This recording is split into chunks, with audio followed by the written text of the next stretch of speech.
রাধে রাধে বন্ধুরা, পূজা স্পিরিচুয়াল ওয়ার্ল্ডে সবাইকে আরও একবার একটা নতুন ভিডিওতে অনেক অনেক স্বাগত। আশা করছি রাধা মাধবীর কৃপায় সকলে খুব ভালো আছো। তো থাম্বনেল দেখে তো বুঝতেই পেরেছো যে কোন বিষয়ের ওপর আজকের ভিডিওটা হতে চলেছে। রথযাত্রার দিনে যে দুর্ঘটনাটা ঘটেছে সেই বিষয়েই আজকের আলোচনা করব, সেই বিষয় নিয়েই আজকের কথা বলবো। তো বেশ কিছু মানুষের বক্তব্য যে ভগবান ছিলেন, যদি থেকে থাকেন, তাহলে কেন রক্ষা করেননি, ওই মানুষগুলোকে কেন বাঁচায়নি? তাহলে ভগবান কি নেই?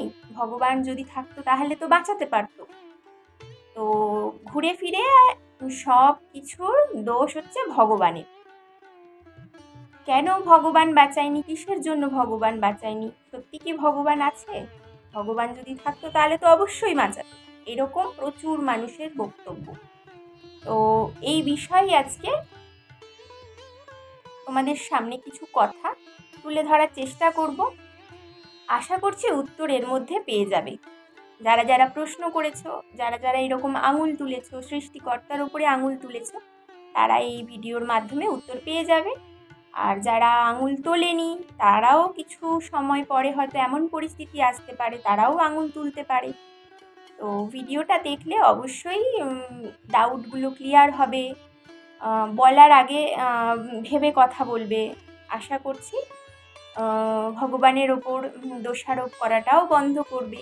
তো চলো, ভগবান সত্যি কি আছে? যদি থেকে থাকে তাহলে কেন বাঁচায়নি, কিসের জন্য বাঁচায়নি?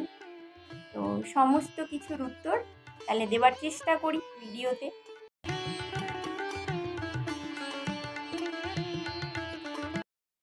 সর্বপ্রথম যারা রথযাত্রার দিনে প্রাণ হারিয়েছে তাদের সকলের জন্য শান্তি কামনা করি। ভগবানের চরণে যেন, ভগবান শ্রীকৃষ্ণের চরণে যেন তারা ঠাঁই পায়, এই কামনাই করি।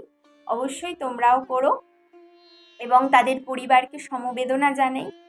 কারণ যারা হারায় তারাই এই মর্মটা বোঝে যে কতটা কষ্টদায়ক, কতটা বেদনাদায়ক। তো ভগবান যেন পরিস্থিতির সঙ্গে লড়াই করার ক্ষমতা তাদের দেয় এবং এই পরিস্থিতি কাটিয়ে ওঠার মতো যেন তাদের শক্তি প্রদান করেন। তো সর্বপ্রথম যে কথাটা বলতে চাই, একটা রথ তৈরি করতে গেলে, একটা রথ নির্মাণ করতে গেলে কি দিয়ে একটা রথ নির্মাণ করা যায়? একটা রথ নির্মাণ করতে হলে কিসের প্রয়োজন হয়? সর্বপ্রথম কোনটা মাথায় আসছে? তোমাদের মাথায় কি আসছে?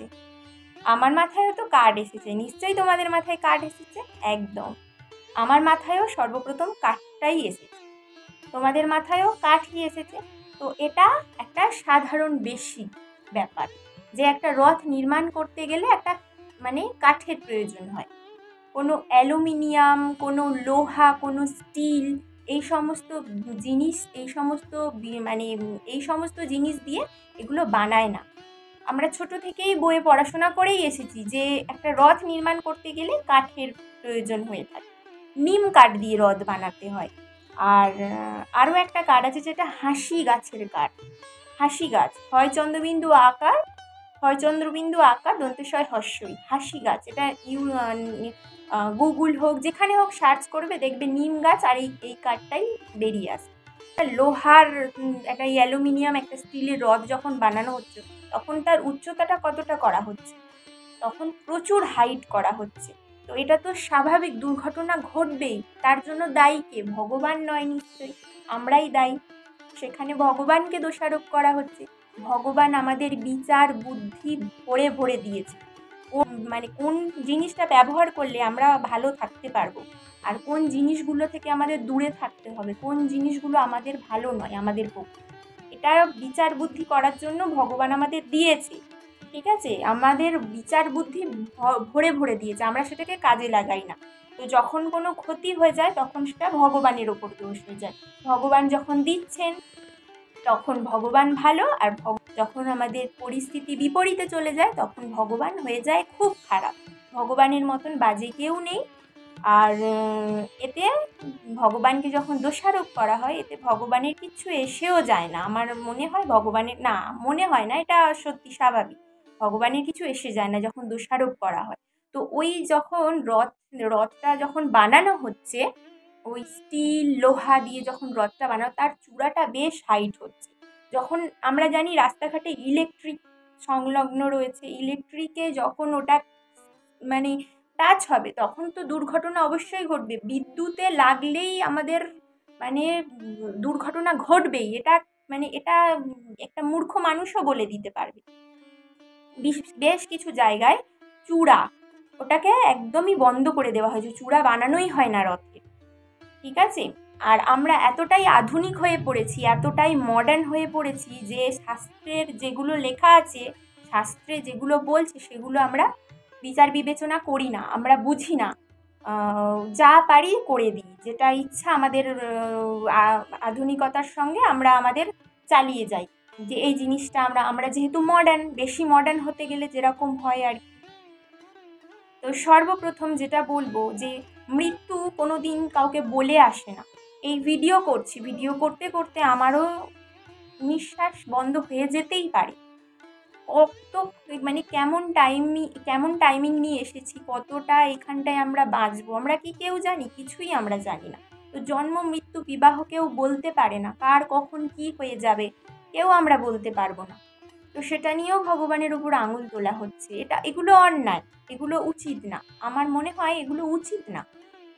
যারা আঙুল তোলে, পরিস্থিতি একটু বিপরীত এলেই মানে কি করবে বুঝতে পারে না, ঘাবড়ে যায়। আমিও একটা সময় দোষ দিতাম, বলবো না তোমাদেরও দোষ নয়, আমিও একটা সময় দোষ দিতাম যখন এগুলো বুঝতাম না। কিছু জীবনে কিছু পরিস্থিতি খারাপ এলেই ভগবানকে দোষ দিতাম, উল্টোপাল্টা বলতাম। তো ভালো কিছু হলে ভগবান আছে, এটা ভুল মানে ভালো কিছু জীবনে হলে ভগবান আছেন, আর পরিস্থিতি বিপরীতে গেলে ভগবান নেই। তো এইগুলো খুব খারাপ জিনিস, যারা এরকম ধরনের কথাবার্তা বলে, দোষারোপ করে, খুব খারাপ জিনিস। একটা জিনিস বলো তো, অভিমন্যু, মহাভারতে অভিমন্যু তার তো কত ছোট বয়সে যুদ্ধক্ষেত্রে মারা গেল। চক্রব্যূহের মধ্যে যখন সে ঢুকলো, বেরোনোর পথ পেল না, তার আত্মীয় স্বজন, তার কাকা জ্যাঠারা মিলেই মেরে দিল। তো সেখানে তো স্বয়ং ভগবান ছিলেন, বাঁচালে তো বাঁচাতে পারতো।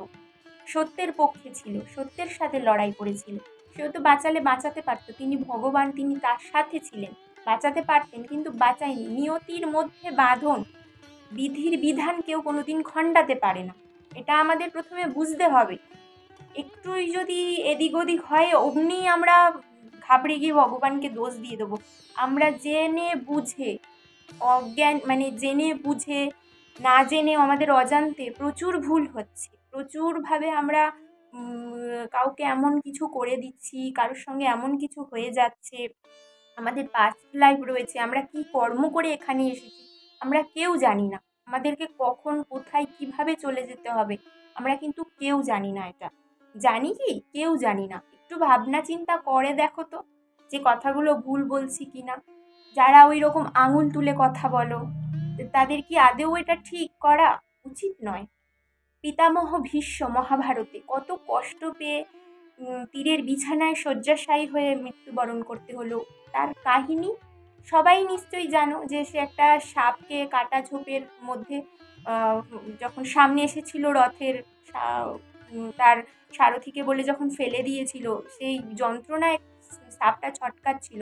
তো সেটা অজান্তে তার হয়েছিল, সেই কর্মের ফলটাও তাকে ভোগ করতে হয়েছে।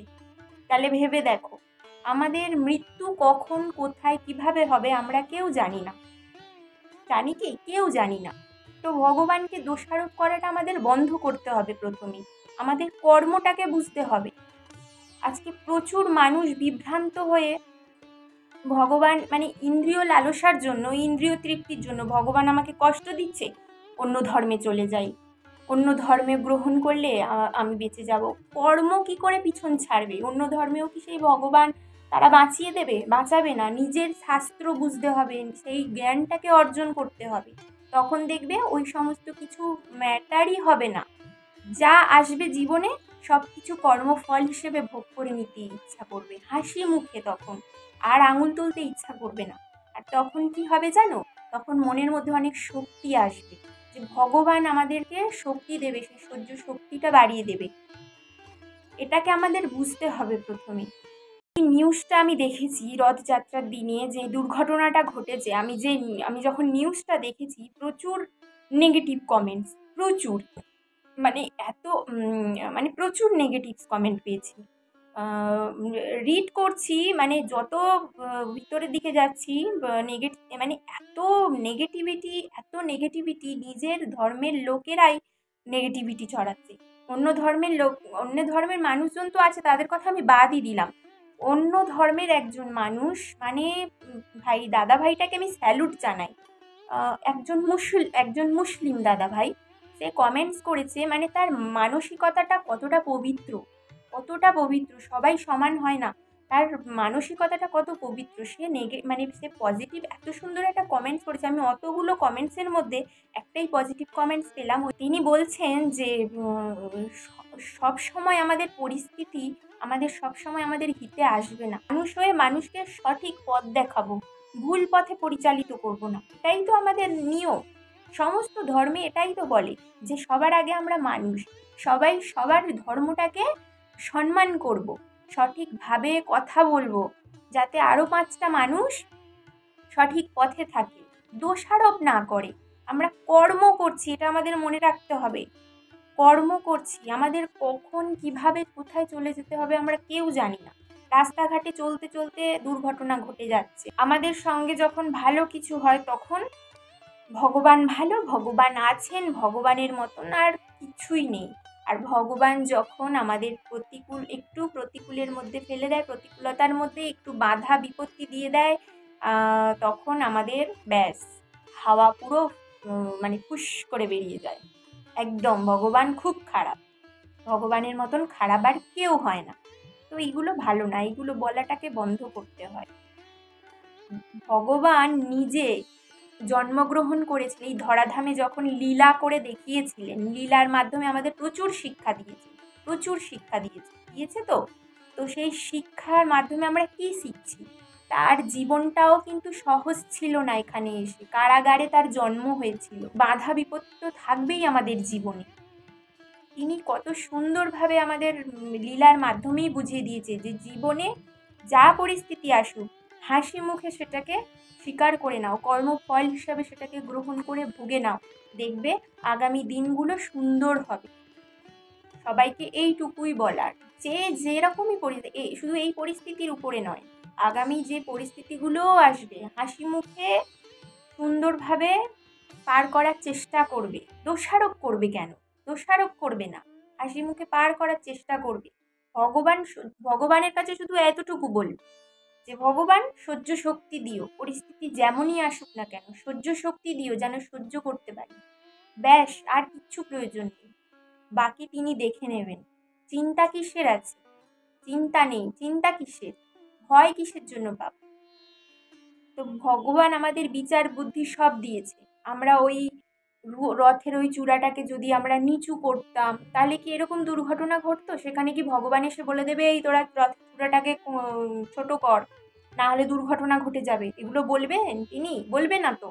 আমাদেরকে তো সেগুলো ভাবতে হবে।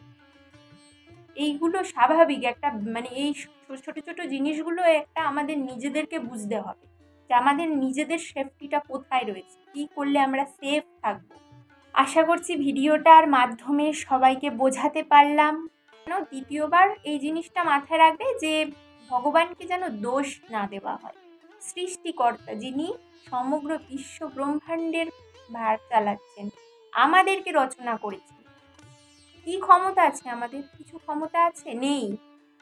তো এইটুকু মনে রাখবে যে তার উপরে আঙুল তুলছি আমরা, যিনি সমস্ত বিশ্ব ব্রহ্মাণ্ডের মালিক, যার উপরে এই সৃষ্টি চলছে, সৃষ্টিকর্তা। ঠিক আছে? পরিবারের প্রচুর খেয়াল রাখবে, আর এমন কোনো জায়গায় যাবে না যেখানে নিজেদের বিপদ আসবে। মনে থাকবে, খুব সাবধানে থাকবে সবাই। খুব ভালো থাকো, সুস্থ থাকো, নিজের পরিবারের খেয়াল রাখো। দেখা হচ্ছে পরের কোনো ভিডিওতে। সকলে খুব ভালো থাকবে তাহলে। আজকের মতন এইটুকু, দেখা হচ্ছে পরের কোনো ভিডিও। রাধে রাধে সকলকে।